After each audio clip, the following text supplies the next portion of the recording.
The following program contains views that are not those of WVTC, iNetworks Communications, their subsidiaries, affiliates, or financial supporters.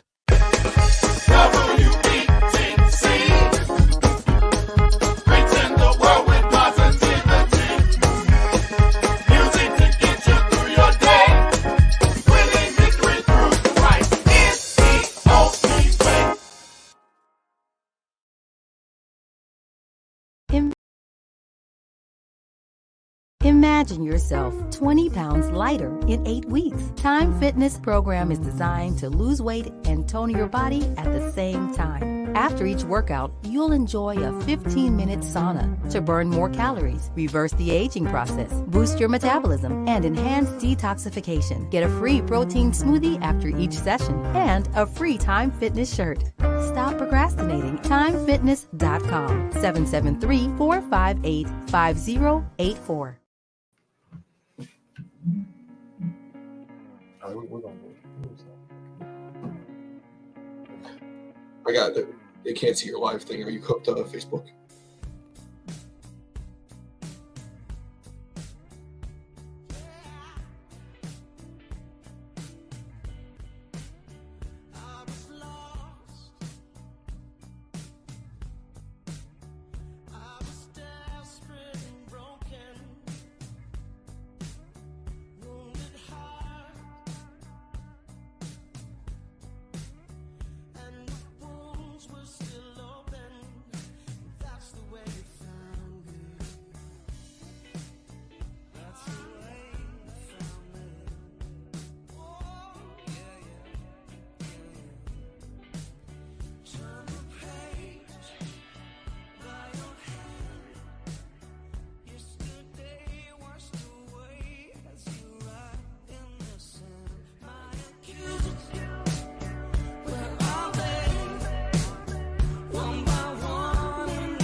From 4 to 5, glad to be on. Make sure you share with your friends if you want to learn a little bit about ways of building wealth through home ownership and other avenues as well too. I got a special guest, extraordinary real estate agent Dave Weinert.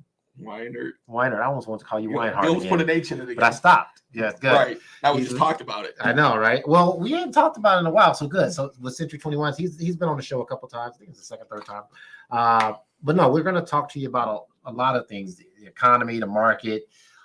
We want to share with you on how still you can become a homeowner, why it's a great idea to still do that, and then also how to build wealth doing that. So my belief is this, the reason why we do this show is so everyone can accomplish the American dream of home ownership. It's still the American dream. Now, there are other driving factors that try to make that a little bit more of a hindrance for you to become American dream. We're not going to say his name, Chairman Powell, right away, but we're going to talk about ways to overcome some of those things and so for some growth. I believe that comes in 3 ways. It comes with education, empowerment, and encouragement. So those 3 things. So we're going to encourage you. It's just because you've been turned down by somewhere else, or maybe you're just down and out because you can't find the property that you're looking for because of the lack of inventory. We encourage you with some good information. We're going to educate you with what's going on in the market. We got some things we're going to show you and share. And then that gives you, those 2 things give you empowerment to make a sound decision. So, Dave, how you doing today? Living the dream, Brian. Living the dream. Yeah, and I'm grateful that you got to come on here with me. We had a Dave's awesome. He loves doing the radio show. He's a natural. He's got. How long did you do a podcast? I got a face for radio. You do. You got to. That's not the first time you told me. No, I just caught on. You should have caught it right. I used to do a podcast about not exactly real estate, but about smaller and middle tier size town governments, like Mhm. you know, who's your trustee, what do they do, who do you call for this or that, you know, all kinds of stuff. What is infrastructure, what is gray infrastructure, stuff that you know apply to homeowners actually for the Right. most part, right? So it was we did it for a year, we did a season, we did 8 episodes. It's actually probably a link somewhere on my Facebook page, but it was called Anytown USA. Turns out we were not the only Anytown USA, but yeah, you can find it on there, and it's some interesting stuff that it was interesting to us. We tried to make it more fun. It's not necessarily the most exciting topics, but it was interesting and important. Hey, good afternoon, Damon. Sorry to jump in there. So look, I appreciate you so much, your support. I think it's your wife or maybe it's your sister comes on and supports us every week.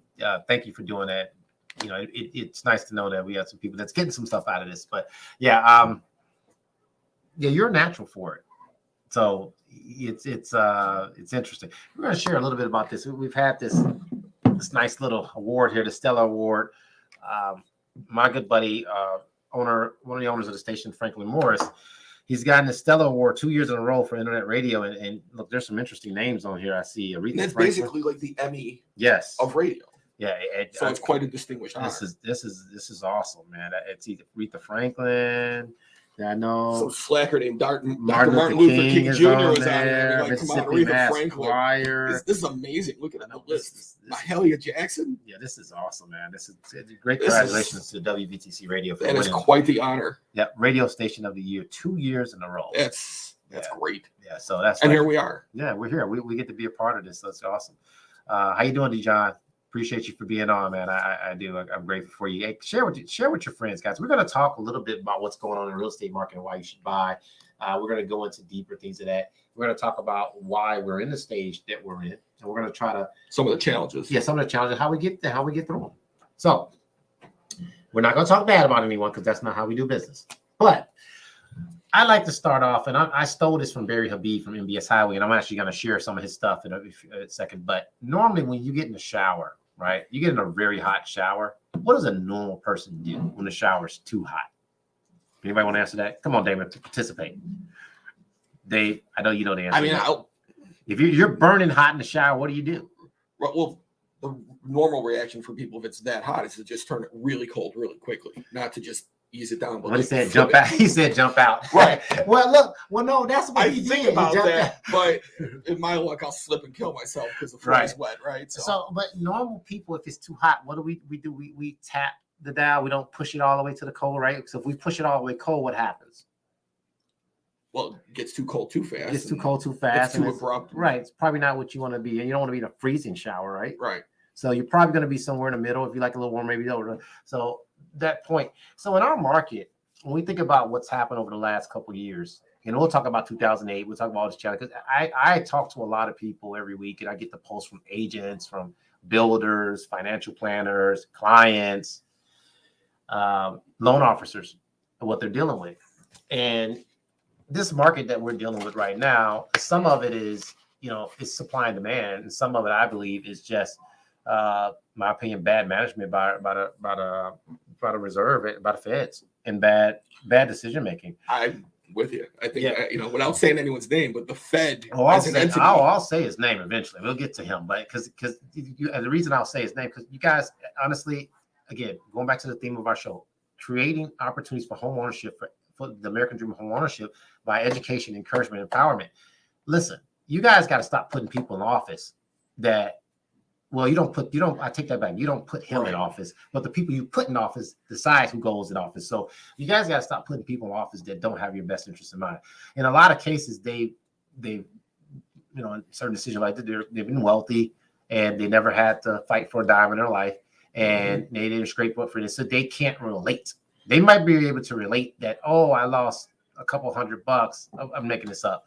They're losing the money. It's not the same as us losing money. So, the Fed's a tricky entity, isn't it? Because it's not elected at all. Right, it's not. That's not even directly government controlled, right? It's kind of a quasi-governmental establishment, and so they can't. They can change that. The president, you fight enough, you could change it. Right, they could be changed, right? But whoever the president is, he can't. From what I understand, maybe you correct me if I'm wrong, but they can't even directly fire him. They can go, "We would like you to resign because we are unhappy with your performance," and he kind of This is why you should have term to. elections, though. This is why there should be term. Hey, Franklin, how you doing? You won't have an argument from me on that, right? But I mean, so I think that's part of the problem is it was set up like that from the beginning, right? It was always designed to not be directly government controlled, but and there's probably good reasons for that to be made on both sides, why it should or why it shouldn't. Right. But when it's not, I think that when you have a situation like this, we're in now, right, it's not as reflexive and representative maybe what the country actually needs. See, as a company, it's almost like because that's what their mindset, right? Is they work for the banks. They don't work for us. So in some the Federal cases, Reserve isn't, we call it the Fed, it's the Federal Reserve, right, of banks. And there's regional ones, there's one in Chicago, there's one right, Texas, one, out west. So they work for the banks, sort of work for the government. So where's their priority, right? So let me start off with going back to what you said. So it's not that the decision that they make into not be all the way hot is that's not wrong. It's just the way they go about making their decision. They don't think about the consequences. There's always consequences and blessings to decisions that you make. There's a side effect, right? Cause and effect. We learned that. So going back to my example, Barry Habib's example, is that when we're in too hot of a shower, or we can even use water. I mean, I got this cold glass of water, mate. But I think that's a great analogy. Yeah, it is. It is because they've made it too cold now, and literally the market is cold. Right. So his thought process, they thought it was too hot, now it's raising rates, whatever it is, 11, 13 times. I lost track of it. How many times he raised rates over the last 15 months, which is it's on. The number isn't even a problem, right? It's how high it got. Yeah. How quickly it was too in the low. amount of time. So it starts off with the PRP money, all that PPP money, all that, whatever you want to call it. Well, before that, even though leftover quantitative easing from previous to that, they're going to get confused by that. Maybe, but you're right. What you're just saying is right. But it's a pull up. But again, the problem that we have is that they're like, all right, Google quantitative easing when you get a chance. It'll be fun for you. So falling asleep at night. You raise rates 11 times. I'm just going to say it's 11. It might be 13. I don't know. It might be 9. It felt like 50. Right. But it felt like all of them. Let's just go with 50. I like that number better. We're being fun. We're going to have fun on this show. I left that part. I said we're going to educate, encourage, empowerment, and have fun. That's not an E. Entertainment. That's an E. 4 E's now. New theme show. Encouragement, education, empowerment, and entertainment. So, So, look, you get in a situation where they raise rates too much. And so we all know if you go from hot to cold too fast, that's a problem. And essentially what he did was inflation was too high, and rates are followed by inflation. And I'm looking at inflation rate right now. It's a little bit under 3.5%. It's like 3.2%. And I Googled that just to kind of get an idea. 3.18%. 3.18. Yeah. So last year it was a little under 9%. And so I remember Chairman Powell kept getting on TV and saying, hey, we're gonna keep raising rates. I don't care as long as we get inflation down to 2%. Listen, it's within reason right now. I think you got to take your foot off the gas a little bit. And it's not because rates are terrible. Rates, I mean, technically not historically terrible. Average. Right. But here's the problem you have. And I'm going to let the agent on this team here talk about this more. If you're in a situation, we have a low inventory, right? But if you're in a situation where rates, if the person that either wants to downsize or upsize their house is going from, let's say, a 3% interest rate to a 7%, they're going to pay more money either way. If they're going to downsize, they're going to pay more money to go to a smaller house. If they're going to upsize, they're going to cost either way. More, it's more. Right. So, and they understand in most cases when you're upsizing, so the next buyer, that first time and second time buyer can have room to buy. It doesn't. So what happens when you're downsizing? Because the upside, like as you said, that's pretty obvious, right? You kind of understand it, right? Although some people still don't understand. Hit the downsizing first, right? So when you downsize, it's not that you necessarily lost money, but because the rates are higher, that eats into your buying power. So you still have to take some of that equity you might have just had from the place you closed on that was worth more, and have to use that toward your downsized place, because it's still, now it might have been maybe you sold a place for $250 and now you're going to buy a place for $200, and the place that was $250 might have sold for $275, but the place that was $200 sold for $225. So you didn't gain anything, and you might have even lost if you go like percentage. Well, that's why the value of the dollars is weaker now too. That's a whole different conversation. Which is a whole conversation, right? But a lot of the bankers, not lenders, right? But the banking end of it, the institutional banking, they're happy when there's a weaker dollar, right? Stock traders love a weaker dollar. China loves a weaker dollar. Everyone wants a weaker dollar, except for people who have money in the bank. Right. We want a stronger dollar, right? Because Right. we want our dollar to mean something. When we travel abroad, we'd like our dollar to go further instead of, 0.67 euros. We'd like it to be closer. So those things all affect average, regular, American citizen type people. But the people you're talking about before who never today, cared. it came in higher. I mean, we consumer price index. Right. So CPI. So when you talk about and this is different, unemployment coming a little higher, right? So which still low, but they're not counting on all the layoffs and stuff like that. There's so much we can get into that too, because right. And some of that you're going to have not directly, but like Yellow just went out, right? Yellow Freight, that's 22,000 plus jobs. That's crazy. Overnight that just went out. And so what do you think the unemployment numbers are going to be next time? They're going to spike higher, even though maybe over across the board the economy's relatively stable, but you just lost 22,000 people in one blow.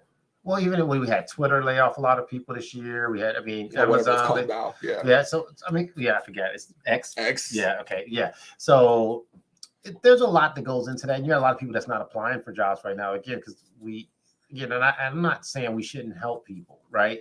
Because for those that can't go back to work.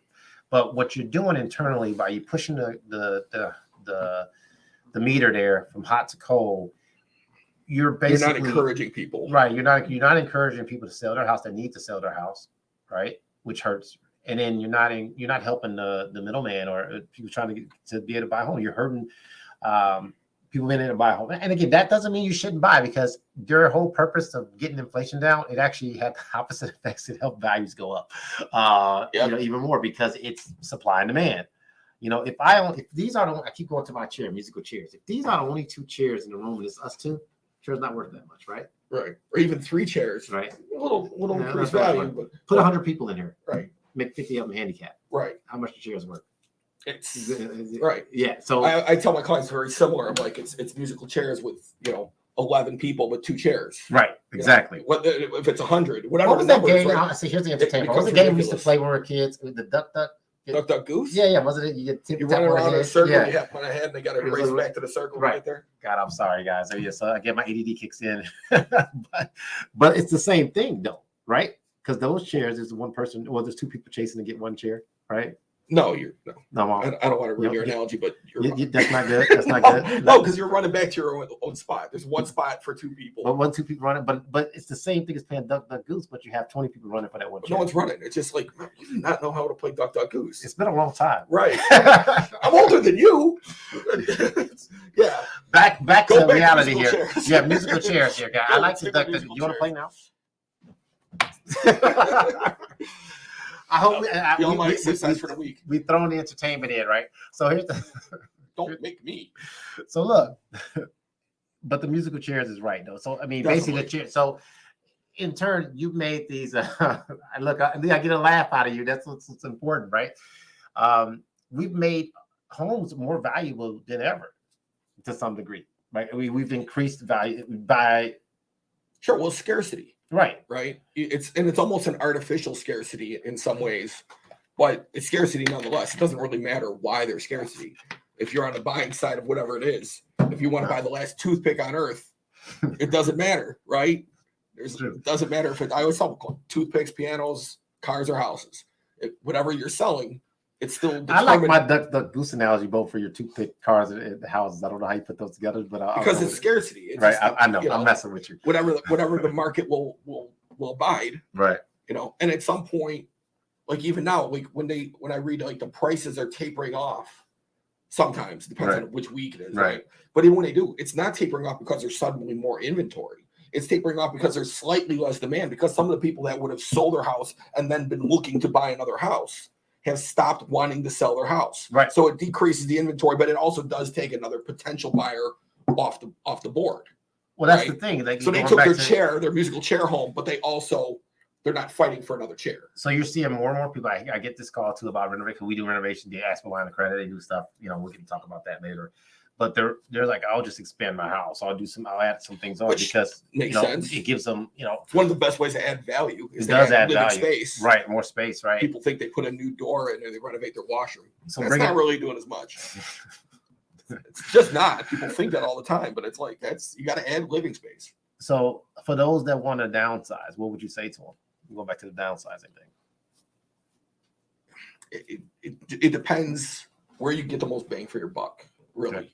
It's not because some people just have to downsize anyway, right? Or that's where they might need that to survive. They can't afford the mortgage payment of this place. They just lost their job, right? So they got to sell, and they won't necessarily need not personal, right? They won't necessarily need a loan if they're going to downsize because they'll have enough equity perhaps from the place they can buy cash for the next place. But as far as what their value, their equity retainment is, there's going to be less. But if they've got to do that, then first of all, obviously we're in the Chicagoland area, we're outside of Chicago, but wherever you're at, what are the more affordable places? Where can you go to get, again, always you want to be someplace safe, someplace comfortable, right. Happy for your family, relatively good schools, even if you don't have kids. If you're buying a place that's got enough bedrooms that somebody else will put a family in there, I mean, someday you're going to sell it to somebody who might have a family. So keep that in mind. Always want to be in an area with good schools, the best schools you can afford, right? But you pick those, and then you go where the best value is. And a lot of times that's not the most populous place. Sometimes you're living a little further on the outskirts of something, you move into another state even.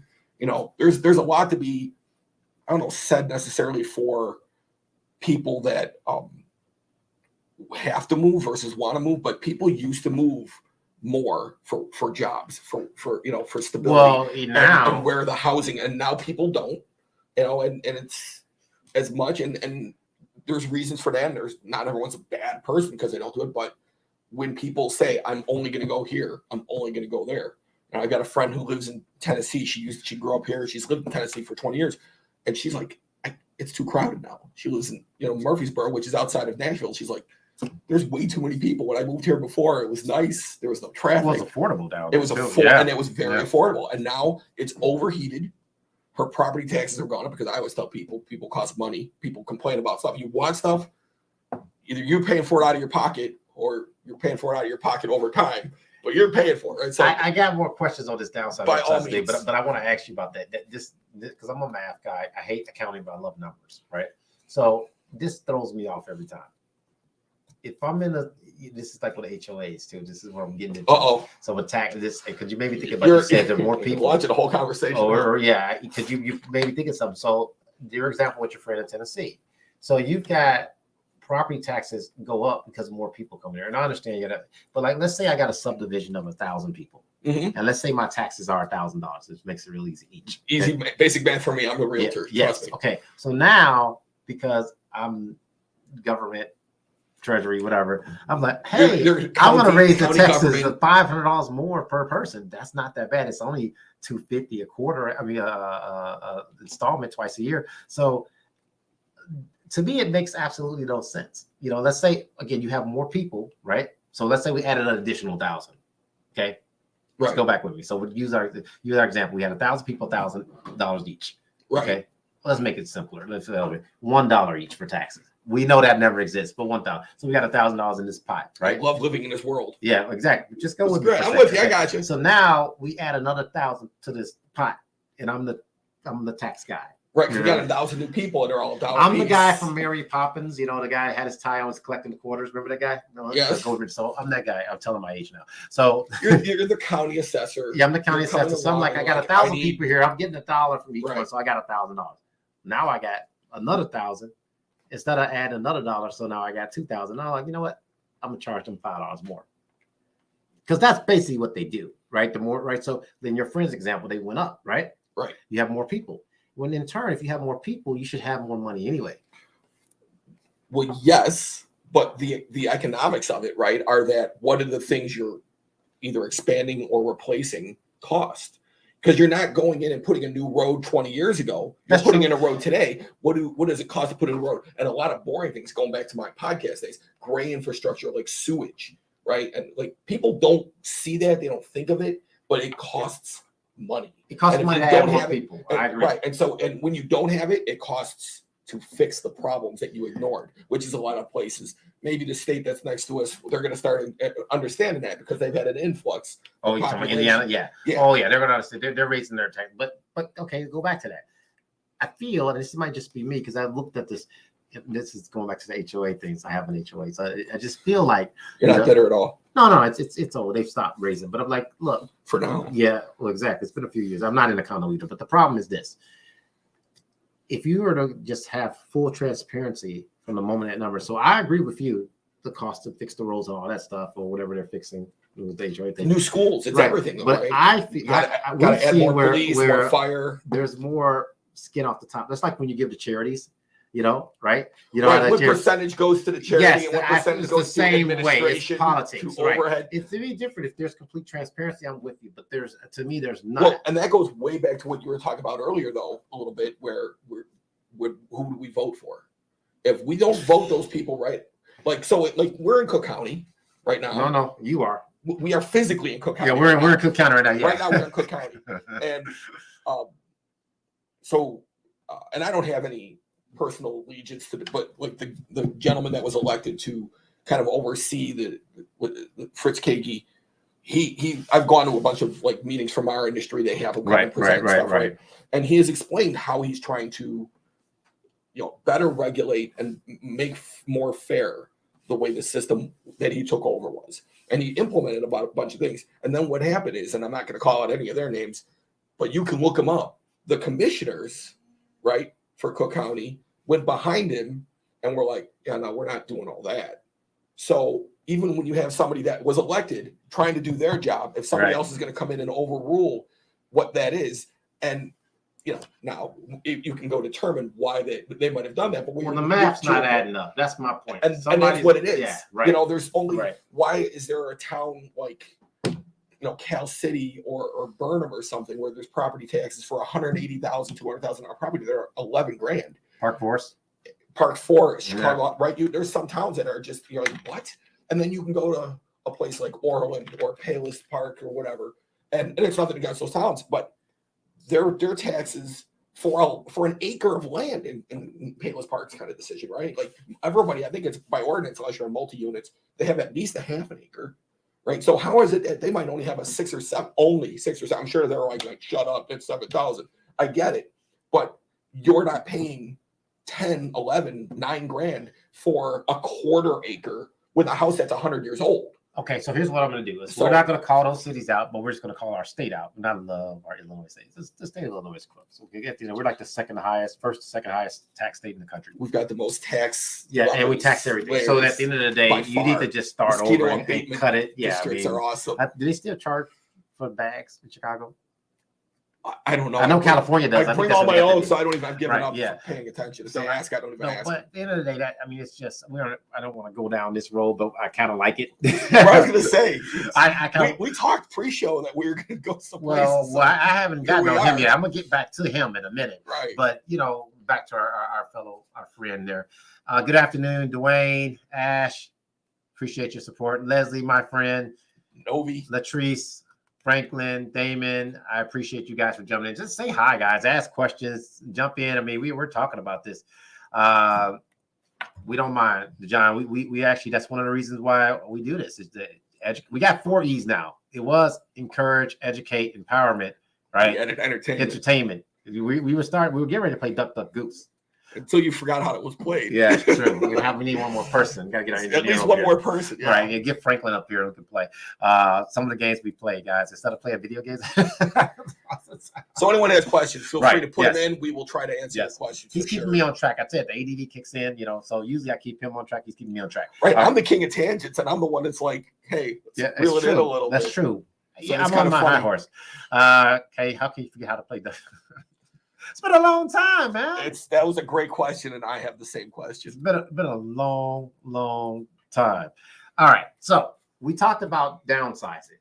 Let's talk about the issues with what we'll say we're going back. So kind of some of what we talked about is that, yeah, upsizing. with raising rates 11 times and some of the things why that's, you know, it did the opposite effect. It helped get inflation down, but we've done this whole, you know, why somebody may not downsize or what they may downsize, but why somebody may or should they upsize. So talk about that, what upsizing Well, so really briefly, let me pre-state to this that I'm about to talk about something that happened years ago, but it's not analogous in how I think it'll break down now. So in 2004, 2005, 2006, the run up to when the boom went bust, there was the same kind of situation where properties became like kind of exponentially more expensive.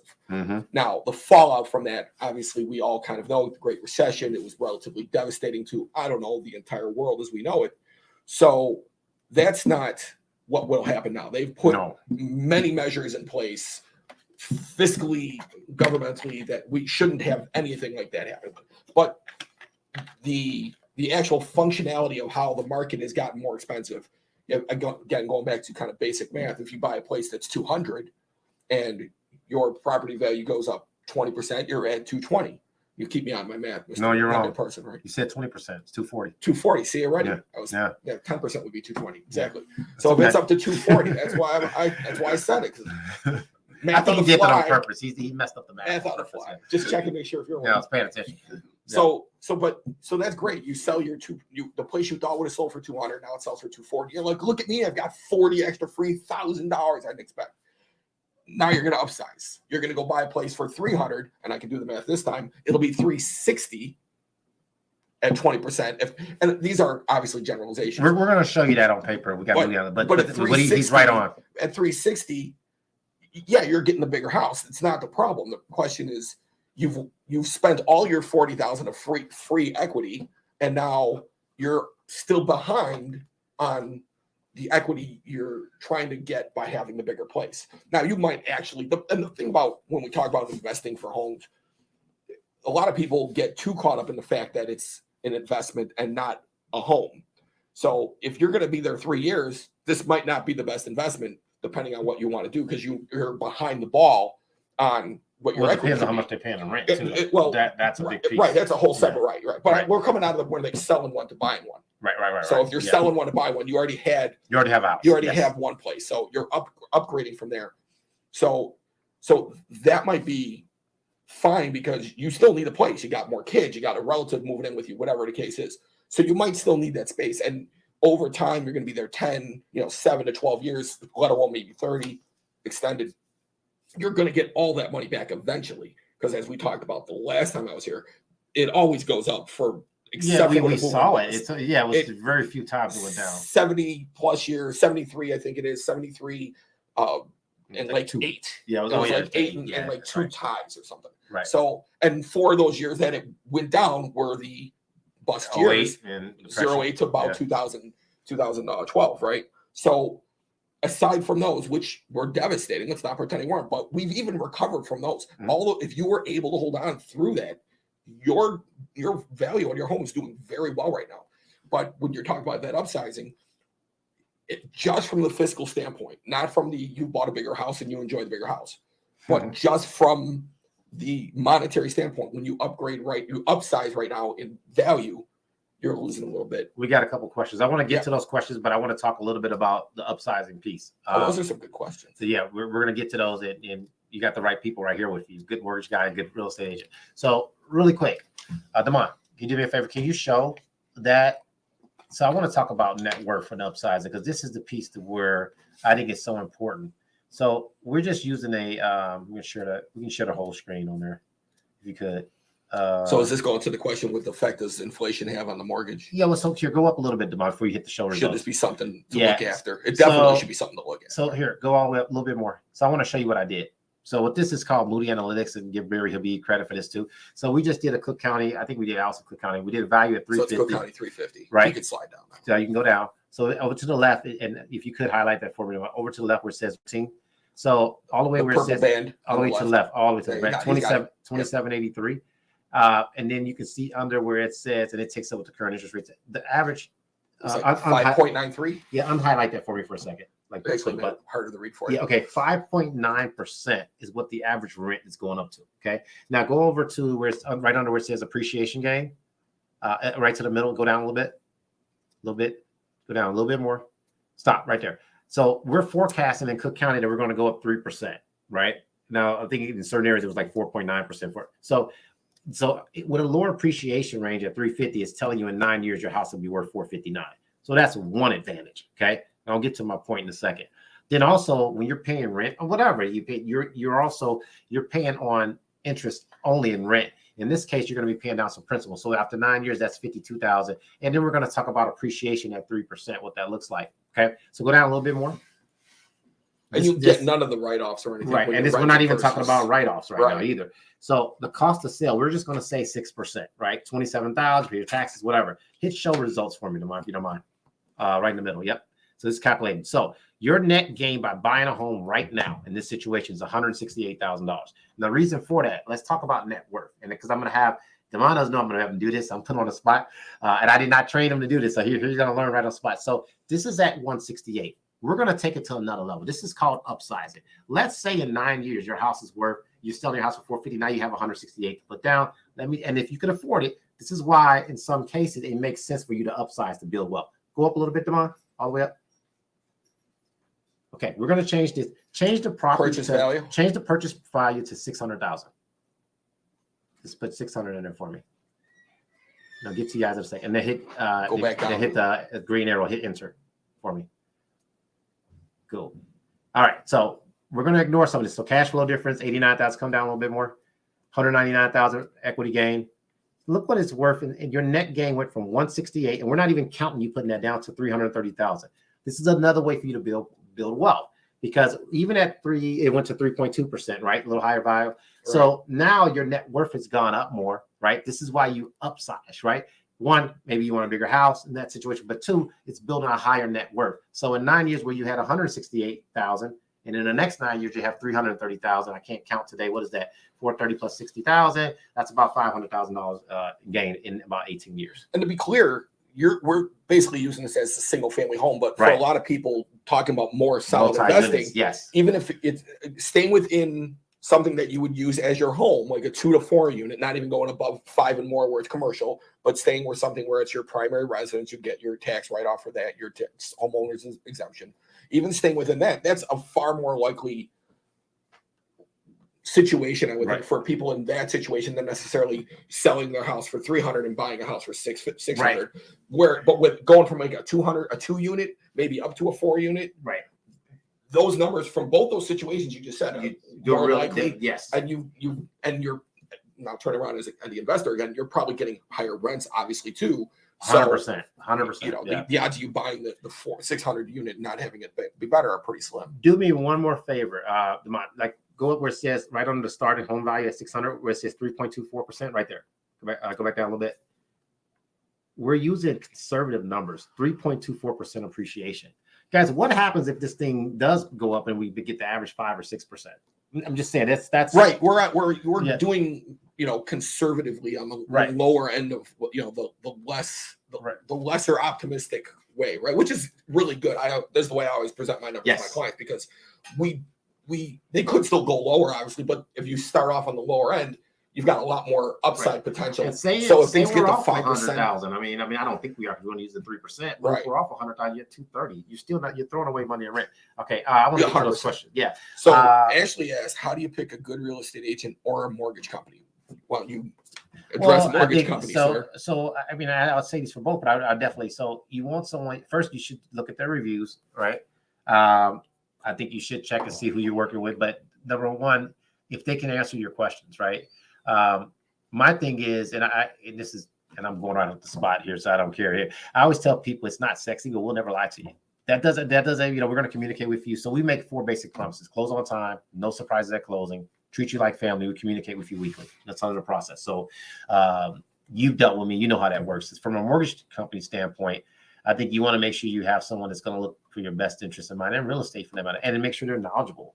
If they don't have the answer, they should be able to get back to you and let you know what those answers look like. But programs, all that stuff's important, but having someone that's going to put your best interest in mind. And just like what Dave and I just showed you, to me, most mortgage guys and realtors don't talk about the wealth portion of it, because this, like you see about a lack of wealth, the difference in in somebody renting for 25 years compared Which to we owning a talked about home before. in 25 years. Right.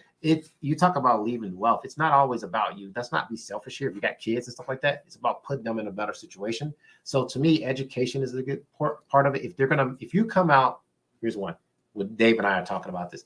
If you come out of this show feeling like you know more about real estate and mortgages, that's the reason to work. Right. Yeah, exactly. So you shouldn't get on the phone with someone. Like I asked a lot of people that talk, what's your interest rate? I don't know. What type of program? I don't know. So what's your goals? Oh, yeah, he just gave me a pre-approval letter. And vice versa with the real estate side. He just showed me a house. So what's your take on that? Oof, I dropped the bomb. How much more time we got? So you got time. The basics really for a real estate agent. And I've been doing this 19 years. So I was before the boom went bust and all that. I went through all that. Mm-hmm. Did REO properties, which are foreclosures and everything. There's a lot of agents, right? You can't swing a foot-long stick without hitting another real estate agent. What do they know?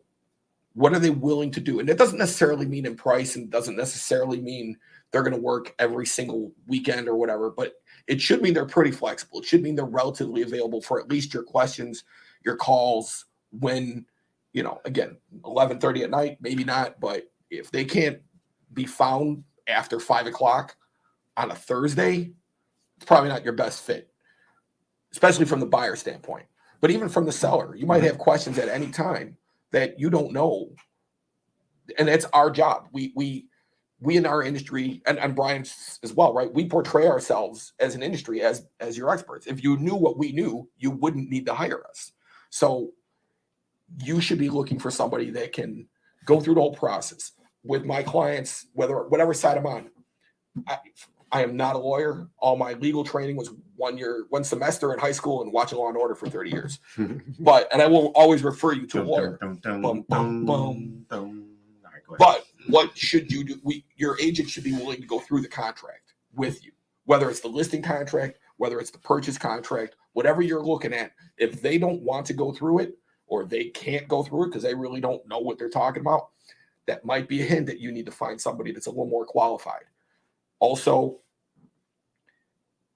do they show up for your showings? If you're on the buy side, do they go on the property? Do they help you out with questions along the way? Or do they just sit out in the car and tell you, go on in and let me know when you're done? Because that's not the way you should do it at all. Right. There's plenty of agents we know. There are people that do that. Having time for you, man. But right, your agent, if they can't make time, and buyers are a more time-intensive situation. A lot of agents don't like to deal with buyers. But then you've got to find someone that does. Because there are agents that buyers, I love buyers. I love first-time buyers. You are my absolute favorite client because I want to get to you unspoiled and kind of as we try to teach you all this process. By the time we're done, I always tell my clients, you might not know everything I knew in 19 years, but you're going to know enough by the time you're sitting down with Brian and sign that 30-year contract for your property that you're going to be comfortable with the property. You're going to be comfortable with the process. You're going to be comfortable that you know all the things you think you need to know to sign it, because it is a big commitment. Yeah. Right. It's a giant commitment. You're not leasing the car for 3 years. You're not signing a 1-year lease, which is also really important. And I work with renters, and you got to go through that lease too. There's a lot to be done with that. People should always know what they're signing. And if you don't know, and if you don't have an agent that is willing, and you don't always have to have somebody with all this knowledge, but they should be willing to go get it. It's not to throw every new agent under the bus, because we were all new agents at one point. 100%. Yeah. Right. We're all new at our job. But if they're unwilling, my thing was I would tell my clients back then, look, I was a little bit older. I was already in my 30s when I started. And I said, look, I'm in an office that's got over 1,000 years. At the time, there was some very long tenured agents. There's 1,000 years of experience in my office. If I don't know something, I will go ask. I will talk to my office manager. I will talk to whoever I need to know. If you get an agent like that is willing to do whatever needs to be done so that you get the right information, because a lot of this is information. Yes. Right. You can't. We don't make you do anything. We give you the knowledge. We give you the guidance. And you do what you think is best.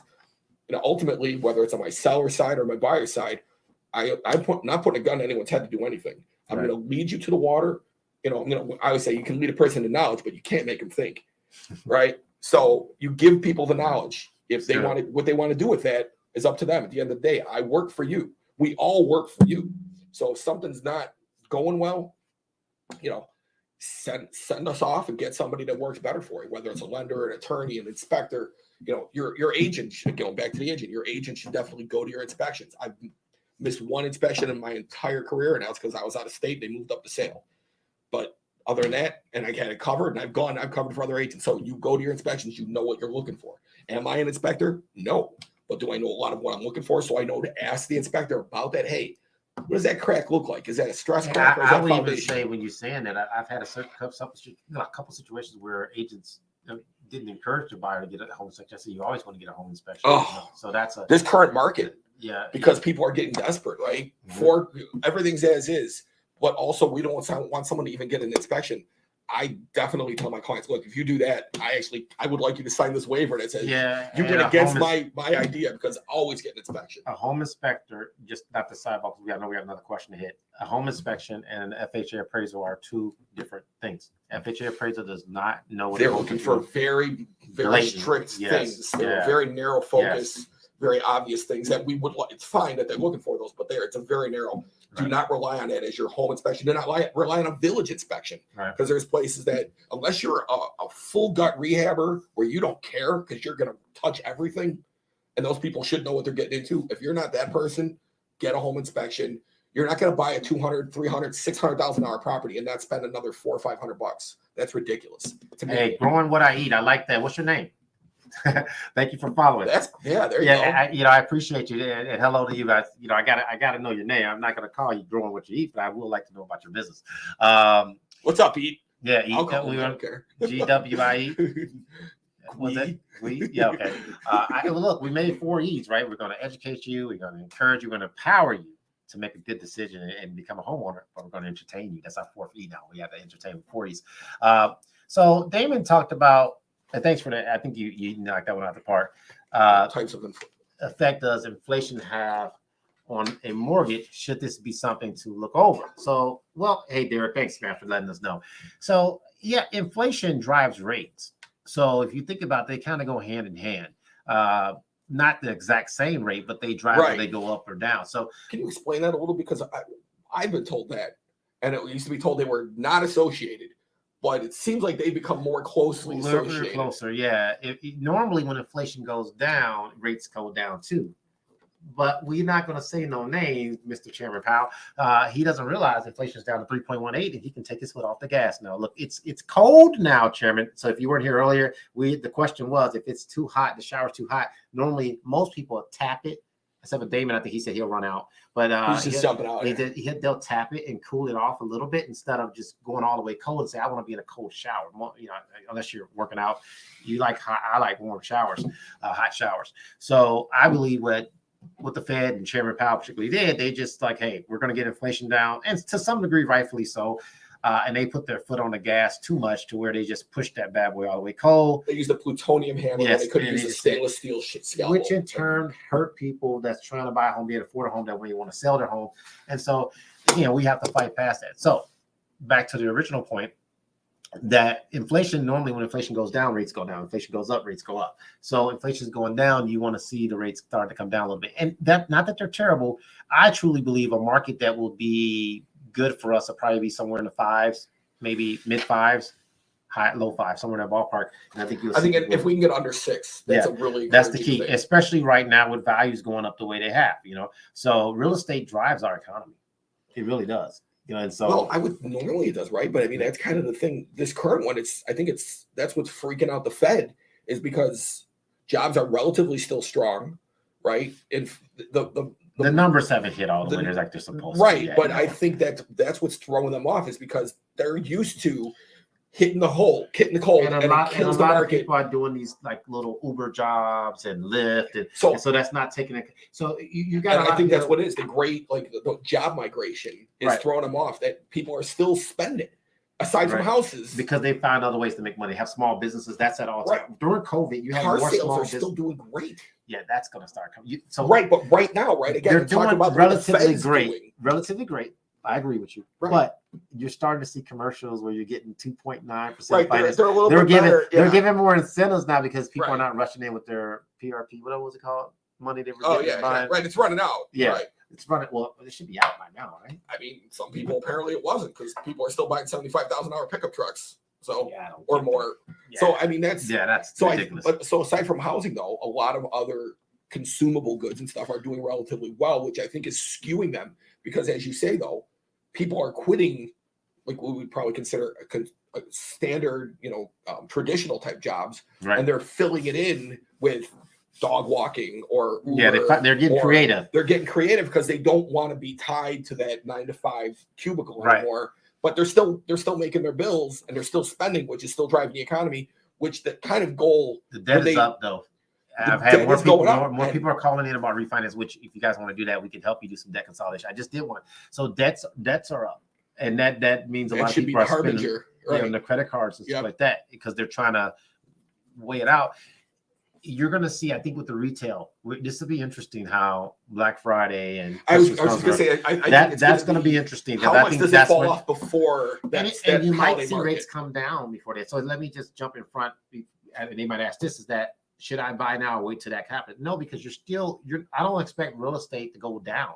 So the values aren't going to drop off. Right. We're not going to go like you that. might lose out depending on the price of your home. You buy now, you might lose out on an opportunity to gain $20,000. As crazy as that might sound. Or you might lose out on to the non-wealth part to a certain extent, right? You might miss out on the house that you really want in the area you really want, right? Because you're like, well, I'll just wait. Now you can always go, well, it was never meant to be, right? But sometimes it would be meant to be if you took the action that made it be. Can we address the pickiness of buyers right now? I love y'all, so I like being like.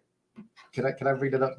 By all means. Oh, yeah. Go ahead. So I've seen more people pull out of contracts I think this year than I've seen in like 20-something year career, and I think some of it's scarcity, some of it's buyer's remorse. Here's the thing, guys. Every time I think some of it's a little overcaution. Right. They think 2008 is going to happen again, which it's supply and demand, guys. I can't see. Well, but besides that, we talked earlier about how there's mechanisms in place now. There's stoppers that won't let that happen. Right. But they don't necessarily. They don't understand. They don't realize that they weren't paying attention. Some of them weren't. They were in high school. That's true. Right, in 2008, 2006. Right. They don't know. It's not their fault. It's our job. It could cost you money, literally, your wealth, right? Waiting. So right. I understand you're renting. I mean, I'm going to give a quick example. I have people pay $2,500 in rent. And I get that. That's a lot of money in rent. That's a lot of money in rent. Right. Rents are high. They're up almost 7%. We just saw 6%. Supply and demand. If you can't find a place to buy, what do you but do? They're not as picky on the rent. They'll rather because they think of it as short term though. Right, but a lot of them stay 5, 7, 8 years. So that's when now we're my conversations with my clients, and that's exactly what I tell them. Are you going to do this for one more year?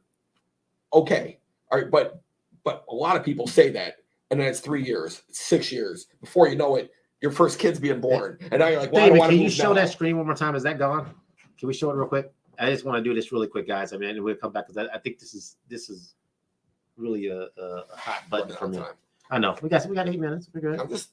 We're good. A lot can get done in 8 minutes. Don't set me up like that, man. Wrong channel for that.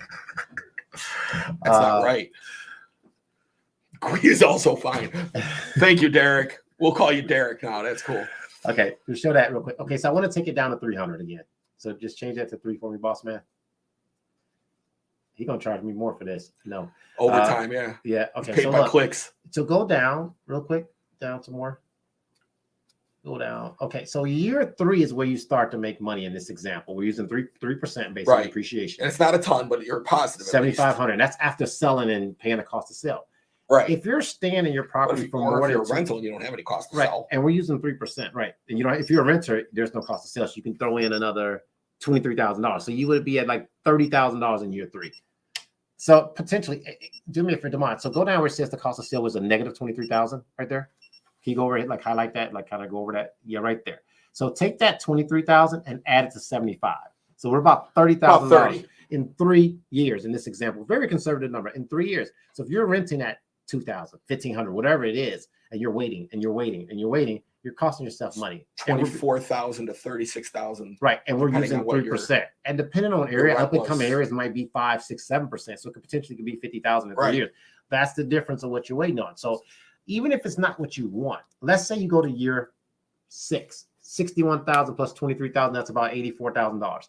Year 6, okay, you stayed in that property for 5-6 years. Right, because these are cumulative. Right. I don't think you got to make sure people realize these are cumulative. It's going up, right? So 6 years, 84,000. Now we're turning around and say, okay, hey, I can go ahead and buy my house. The house that you want, right? And you have a lot more money to put down. So this is all what it's about, building wealth. Throwing money away in rent, I cannot just stress enough how bad that is. And as to your point, if your lender's not telling you this, give me a call, give me a chance, because or your realtor or your agent, right? Because this piece is important, because they just say, hey, it's a beautiful home, buy. Yeah, it's a beautiful home, but it's not always about, it's getting your needs and your wants. I need a 3-bedroom house, 2 bath. Cool. Okay. Is it in the area I want to live in? Perfect. It's not the perfect price that I want, but am I going to be in a different situation in 5, 6, 7 years from now that I could put myself in even a better situation? Or I might decide to rent that house out and buy another one. So there's a lot we can go there. David, I appreciate you for showing that, man. To me, this is where you build wealth. This is the piece that you need to understand. And we're simplifying this as easy as possible so you can understand, what makes us a little different. Now we're talking to you, because this just throwing the money away in rent or not taking the move to take that, just the cost of waiting. Right. And every renter I show, because I still do work with renters, and every renter I have that conversation with them. What is your long-term goal? What is your, where do you see yourself in 5 years? But really, where do you see yourself next year, 3 years from now? Yes. Because if it's if it's really a one-term stopgap, because maybe you got divorced or maybe you just moved in from out another state or something, understandable. If this is how you're going to live your life, you're not a bad person if you want to rent for 20 years, but I want you to understand like the loss of wealth, the loss of generational wealth that you're missing out on by having that as your like life mantra, because that's a really important difference. There's so much. I mean, man, and every agent you talk to should be telling you that. Yes. I'll tell you that right now. Just taking one more minute on this, and we don't have to show the screen again. People say, "Oh, I'm worried. What if something happens?" Even more so, why you should do it, because in 5 years, I just helped somebody. They closed. They got into a situation. They have to do some debt consolidation. I'm not going to talk about every single thing that happened to them, but I saved them $1,000 a month. But they were able to do that because they weren't renting. Because if they were renting, they would have been stuck. Landlord say, hey, that's your problem. Right. But if you own, you can make adjustments and you can tap into some of that wealth that's being built and put yourself in a better situation. 100%, so right. Guys, I cannot stress this enough. Because the values are going up. Right. So even just sitting there, living your life in the house you bought as a house, not as an investment, it still did its job. That when an emergency came, now do you recommend doing that all the time? No, I don't. No, I actually think, but it's kind of a built-in piggy bank. It should be a long in an emergency. Piggy bank. Yes, it should be a long term, and I think you should have savings. You should talk to a financial planner about putting some money up. But this is the thing that you build wealth in buckets: house, long-term investments. Maybe you got your little side business, like everyone's doing that now, and you just build it. Les Brown and my stepdad used to say it all the time: about a yard is hard, but it's inches a cinch. And I in turn said 3 little piggies add up to 1 fat ham. Don't laugh at me. That's my little thing. You can't steal that saying. I love ham. 3, yeah, I do too, but I don't eat it a lot. Thanksgiving, my mother-in-law makes a really good ham. Man, she makes a good ham. Yeah. So the thing is, I look like I eat ham. Don't worry. Trust me. Look, for those that don't eat dark shirts. Don't eat it a lot. It's not good for you, but man, it's so good to eat. But anyway, there's a segue. The 3 little piggies add up to 1 fat ham, or by the yard is hard, by the inches a cinch. A little bit at a time, you just pluck it away. Yeah, I'm right. Did I rhyme there? By the yard, it's so hard, but by the inch, it's. But that's not. Oh, that's Les Brown. That's his thing. I'm just saying that was you. You said it though. Like, that's true. You said it. You rhymed. Yeah. I'll spit in dimes right there, guys. We're getting probably. Damon's gonna make a rap for me. Yeah, I'm sure he's thrilled. I'm gonna get a meme on it. He's like, this dude is crazy. We're having fun today, though. That which I think is important. I hope this was helpful for you, Dave. If someone wants to get a hold of you and you're in the Oak Lawn area, you do all the Chicagoland area. I was gonna say I've been to Wakanda. I've been to Elwood. I've been out to Galena in a couple cases. I've been to Sauk Village. You said Wakanda. I was going to go a different way with that. I was going to ask you some stuff, but I don't have enough time. We don't have enough time to get down that rabbit hole. But, right, yeah. But so I go wherever, for the most part, the client needs to go. And you can, if you want to get a hold of me, my mobile phone is 708-990-1166. 708-990-1166. I answer it unless I'm in the shower or I'm on the radio with Brian here. And you can, my email is just my first initial last name, which is Honor D Weinert, DWEINERT at C21circle.com. Good, man. It's a pleasure What having do you you? on. How do they get a hold of you? Oh yeah, so I was gonna say, look, I guess it's time for me to close, huh? Right. Yeah, You don't so- have to, but I'm thinking. Yeah, we want to get kicked out. So look, guys, if you're looking to buy a home, refinance, or whatever, I'd love to be your lender of choice to do that. And guys, even if you're not ready to do that, yeah, we could just talk, right? And we could talk about building wealth, which I think is important. I'm passionate about that. Give me a call directly at 630-352-0629, 630-352-0629. If you want to start the process online, you can go mytrustedprovider.com. That's mytrustedprovider.com. We'll be happy to help you. This has been fun. These shows go by so fast. I appreciate everyone for participating. From Derek, Ash, Damon, Corey, Dejan, Leslie. I can't see anyone else, but thank you so much. Guys, share this information, Franklin, Dave. We're great. Latrice, I appreciate you for doing that. And we're trying to grow this thing out and give you guys free. If you found this valuable, share it to your friends and family. And hopefully we get a chance to see you next week. We'll be back on Thursday from 4 to 5 next week. If you need anything from me, give us a call. God bless you.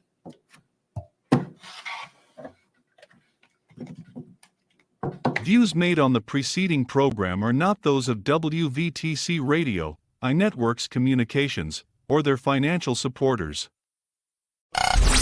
Winning victory through Christ. WVTC Allsip Chicago.